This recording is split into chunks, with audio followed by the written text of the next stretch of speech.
Գառնու տաճարը գտնվում է Կոտայքի մարզում Գառնի գյուղում, համարվում է հելլենիստական և հայկական մշակույթների և ճարտարապետության յուրօրինակ կառույց։ Տաճարի 24 սյունները խորհրդանշում են օրվա 24 ժամերը, իսկ տաճար տանող աստիճաններն այնքան խոշոր են և դժվար մագլցելի, որ վերև հասնելուց հետո դժվար է պատկերացնել, որ ընդամենը 9 աստիճան ես բարձրացել։ Աստիճանների բարձրությունը ևս պատահական չէ, նույնիսկ ամենաթիկնեղ մարդը բարձրանալով տաճար ստիպված է խոնարհվել ամեն աստիճանի հետ։ Գառնիի մասին առաջին ստույգ տեղեկությունը տալիս է Վանի թագավոր Արգիշտի I-ի արձանագրությունը։ Գառնիի տաճարն այլ կերպ անվանում էին նաև Արևի Աստծո տաճար։ 2011 թվականին Գառնու տաճարը ստացավ ՅՈՒՆԵՍԿՕ-ի Մելինա Մերկուրի միջազգային մրցանակը։ Գառնու ամրոցը հնավայր է Հայաստանի տարածքում։ Նրա տարածքում են գտնվում Գառնու տաճարը, արքունական բաղնիքը, 7-րդ դարում կառուցված Սուրբ Սիոն եկեղեցու ավերակները։ Գառնու ամրոցը գտնվում է Գեղասար գագաթի հարավային ստորոտում, ծովի մակերևույթից շուրջ 1400 մետր բարձրության վրա։ Հանդիսանում է հայկական ճարտարապետության անտիկ ժամանակաշրջանի ամրաշինության կառույց։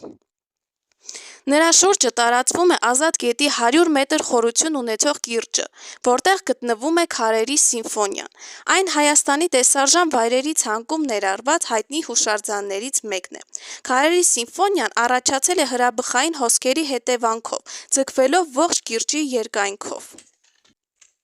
Քարերի սիմֆոնիան այլ կերպ անվանում են նաև բազալտե երգեհոն, քանի որ սյուների շարանը արտաքնապես նմանվում է երաժշտական գործիքի խողովակներին։ Քարերի սիմֆոնիան իրենից ներկայացնում է հսկա հնգանկյուն և վեցանկյուն բազալտե սյուներ, որոնք այնքան սիմետրիկ են, որ թվում է մարդկային ձեռքի գործ է։ Բնության այս չքնաղ ստեղծագործությունը կախվում է Ազատ գետի վրա, ինչն ավելի ամբողջական է դարձնում քարե կերտվածքը։ Քարերի սիմֆոնիայից տեսարան է բացվում դեպի Գառնիի տաճարը։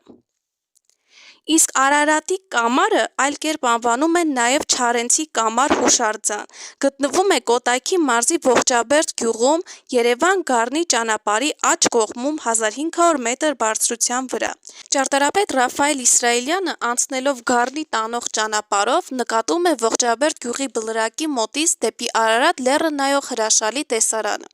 Ճարտարապետը բարձրանում է բլուրը և որոշում այդ տեղում կամար կառուցել։ Արարատի կամար անունը կրող հուշակոթողը կանգնեցվել է 1957 թվականին։ Այստեղից բիբլիական լեռը Արարատը տեսանելի է օրվա բոլոր ժամերին։ Կամարի երկայնքով փորագրված են հայ մեծանուն բանաստեղծ Եղիշե Չարենցի տողերը